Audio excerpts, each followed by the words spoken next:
rakyat dirugikan, maka hentikan proses itu. Itu asasnya yang selalu disampaikan oleh Pak Jokowi sebagai presiden kita. Maka oleh sebab itu, kenapa hari ini kita berkumpul? Karena rakyat ada yang dirugikan dari proses pembangunan PLTA. Maka ini perlu kami tampung aspirasi ini dan perlu kami lakukan penyelesaian. Kami sifatnya sebagai mediator dan fasilitator tentunya.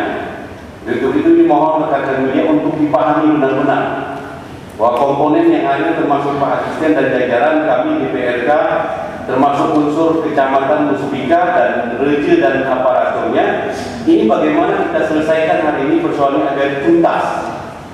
Dan tentu setelah tuntas silakan berjalan proses pembangunan, konstruksi daripada pembangunan itu yang pertama. Yang kedua, kami ingin sampaikan kedua bahwa hari ini tentu kita tidak perlu lagi panjang lebar membahas hal-hal menyangkut ini karena ini sudah selesai kemarin kita komunikasikan dan kita sampaikan di sidang ini.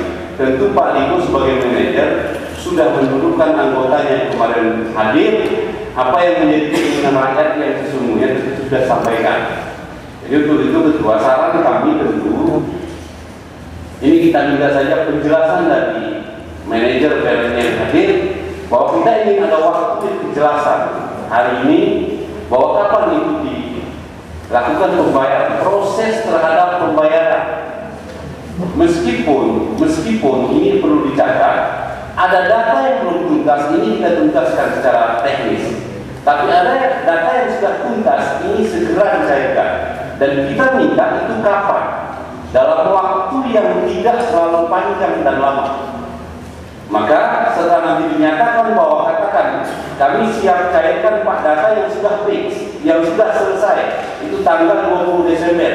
Dan harapan kita proses pembayaran ini tidak menjelang tahun lagi, selesai di 2019 ini Pak Manajer.